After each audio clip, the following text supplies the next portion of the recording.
आइए आज हम लोग बात करते हैं यूरिन फॉर्मेशन के बारे में।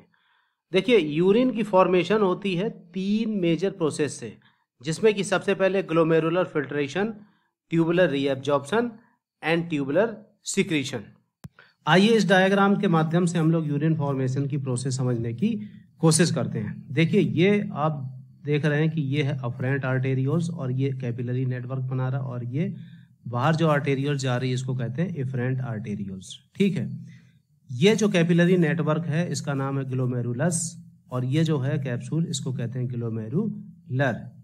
ठीक है, इस एरिया में जो फिल्ट्रेशन होता है इसको कहते हैं ग्लोमेरुलर फिल्ट्रेशन, और इस कंप्लीट स्ट्रक्चर को कहते हैं रीनल कॉर्पसल्स। देखिए, इसका डायमीटर अफरेंट आर्टेरियोल्स का डायमीटर एफरेंट आर्टेरियोल्स की ज़्यादा होने की वजह से यहाँ एक प्रेशर डेवलप हो जाता है, जिससे कि यहाँ ब्लड फिल्टर होके आता रहता है। और फिल्टर होने वाले पदार्थों में देखिए वाटर, ठीक है, और जितने भी सॉल्यूट्स होते हैं, आयंस हो गया, glucose, right, amino acid, creatinine, ये सब जितने भी होते हैं ये सब फिल्टर होके इसमें चले आते हैं। और इसकी जो स्पीड होती है जिसको कहते हैं GFR, ये होता है लगभग 105 से 125 ml पर मिनट। और ये जो रेंज है ये होती है फीमेल्स में, ये फिल्ट्रेशन की रेट होती है मेल में, राइट। और इस हिसाब से रोज 150 से 180 लीटर ब्लड, 180 लीटर ब्लड रोज फिल्टर हो जाता है, ठीक है, पर डे। अब ये जो फिल्टर होता है इसका पूरा का जो फिल्ट्रेट है, इतना का पूरा फिल्ट्रेट इतना बाहर तो जाता नहीं है यूरिन की तरह। तो होता क्या है कि भाई 150 से 180 लीटर जो फिल्ट्रेट आ रहा है वो जाता कहाँ है। इसके बाद जो दूसरा प्रोसेस शुरू होता है उसको कहते हैं renal reabsorption and renal secretion. ठीक है, आगे बढ़ने से पहले इसके नाम पे जरा नजर डाल लेते हैं। ये जो रीनल टिब्यूल का पार्ट है, राइट, इसको कहते हैं PCT या प्रॉक्सिमल कन्वॉल्यूटेड टिब्यूल्स। ये जो एरिया है इसको कहते हैं लूप ऑफ हेनले, ठीक है।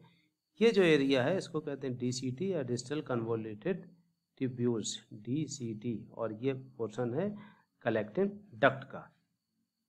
की इस एरिया में जो भी रीअब्जॉर्प्शन होता है, रीअब्जॉर्प्शन का मतलब ये है कि जो हमारा फिल्ट्रेट है इसके जो कंटेंट हैं ये वापस हमारे ब्लड में आ जाते हैं।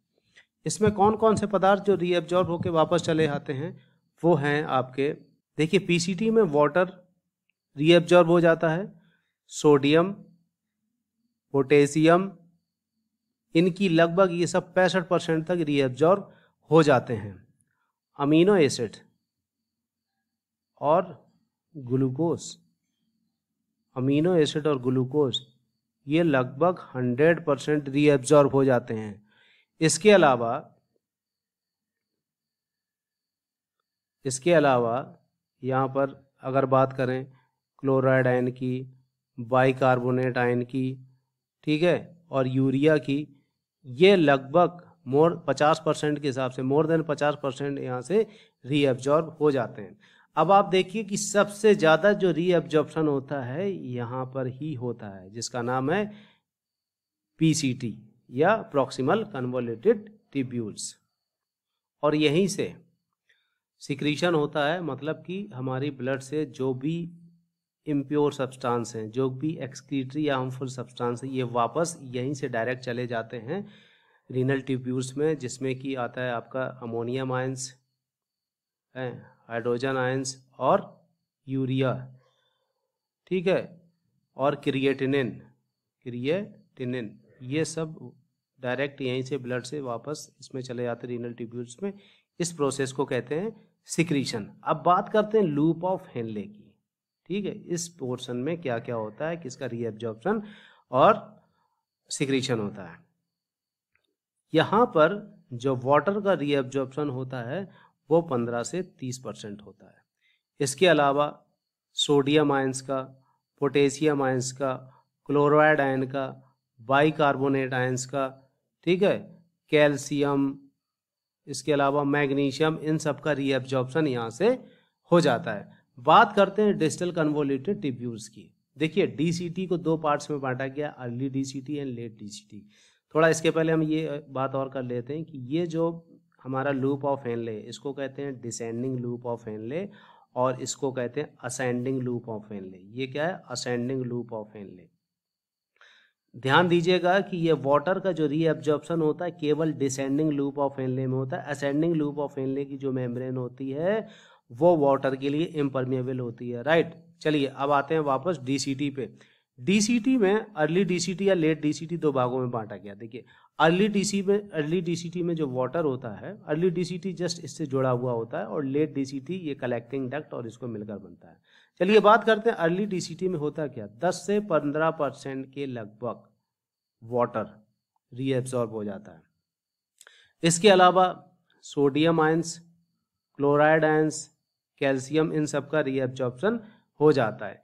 लेट डीसीटी या कलेक्टिंग डक्ट की बात करें तो इसमें वाटर 5 से 10%, वो भी एडीएच के प्रभाव में होता है। एडीएच यहाँ पे क्या करेगा? स्टिमुलेट करेगा वाटर के रीएब्जॉर्प्शन को। सोडियम आयन का रीएब्जॉर्प्शन, इसको कौन स्टिमुलेट करता है? एल्डोस्टेरॉन। एल्डोस्टेरॉन इसको स्टिमुलेट करता है। इसके अलावा बाइकार्बोनेट आयन, यूरिया, इन सब का रीअब्जॉर्प्शन होता है, लेकिन पोटेशियम आयंस का और हाइड्रोजन आयन का सीक्रेशन होता है। ठीक है, सबसे पहले बात करते हैं ग्लोमेरुलर फिल्ट्रेशन की। देखिए ग्लोमेरुलर फिल्ट्रेशन में होता क्या है कि जो ब्लड का प्रेशर होता है, ब्लड का प्रेशर कैसे डेवलप होता है? जो अफरेंट आर्टेरियोल्स हैं इसका डायमीटर ज़्यादा होता है और एफरेंट का कम होता है, और ये जो बीच में हमारी ब्लड कैपिलरीज होती हैं जिसको कहते हैं ग्लोमेरुलस, इसमें एक प्रेशर डेवलप हो जाता है जिसकी वजह से जो भी सब्सटेंस होते हैं, स्मॉलर प्रोटीन्स, डिजॉल्व सब्सटेंस, ये वोमेन्स कैप्सूल में आ जाते हैं। ठीक है, जो ब्लड सेल्स होती हैं और लार्जर प्रोटीन्स होती हैं वो इतनी बड़ी होती हैं कि उस प्रेशर से बाहर नहीं निकल पाती हैं, जिसकी वजह से वो ब्लड में ही रहती हैं। Glomerular filtration rate GFR is the amount of renal filtrate formed by kidney in 1 minute. Glomerular filtration rate वो रेट होता है जो कि 1 मिनट में फिल्टर होता है। जैसे कि इसका कितनी अमाउंट होती है? 100 से 125 ml पर मिनट होती है।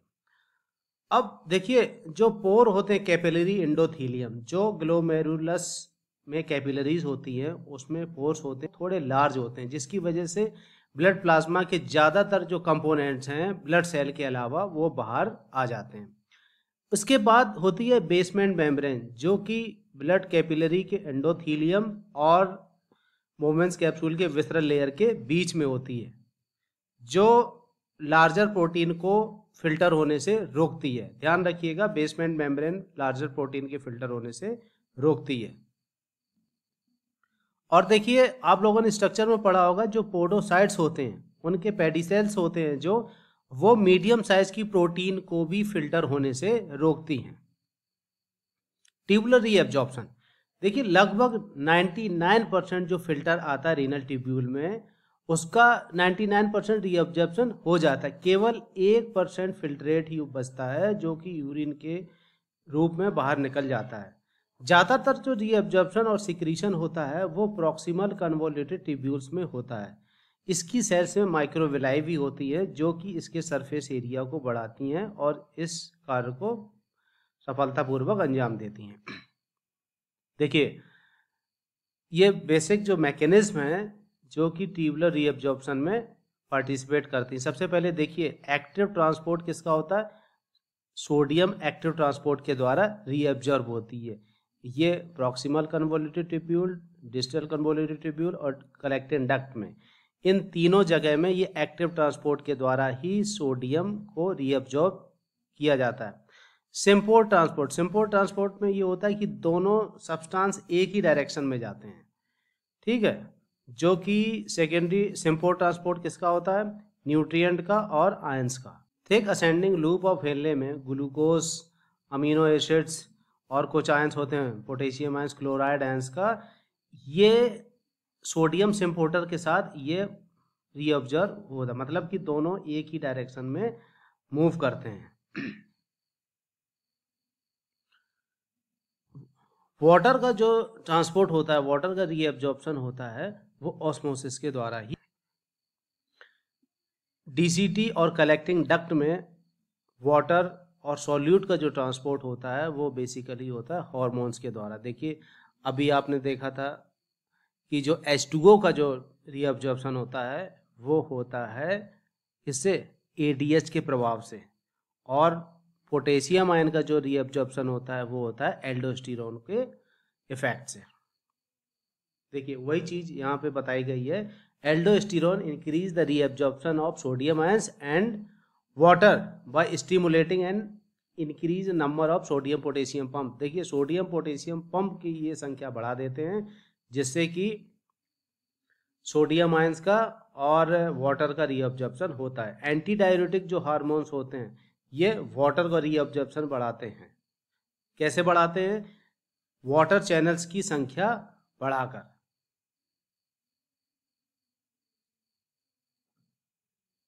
अब बात करते हैं ट्यूबुलर सिक्रीशंस की। ये जो मैकेनिज्म होती है ये कंपोजिशन चेंज कर देती है किसका, यूरिन का। ट्यूबुलर सिक्रीशन में जो सब्सटेंस होते हैं वो एक्टिवली सिक्रेटेड होते हैं ब्लड के द्वारा, और ये पेरिट्यूबुलर जो वहाँ पे पेरिट्यूबुलर कैपिलरीज होती है उसके थ्रू ये रीनल ट्यूब्यूल्स में चले जाते हैं। ट्यूबुलर सिक्रीशन होता किस किस का है, देखिए वेस्ट प्रोडक्ट्स है जैसे कि अमोनिया हो गया, क्रिएटिनिन हो गया, और जो भी मेटाबॉलिक प्रोडक्ट्स होते हैं उनका एलिमिनेशन ट्यूबुलर सिक्रीशन के द्वारा ही होता रहता है। आगे देखिए हाइड्रोजन आयन का जो सिक्रीशन होता है ट्यूब्यूल सेल्स के द्वारा, ये ब्लड के पीएच को मेंटेन करते हैं।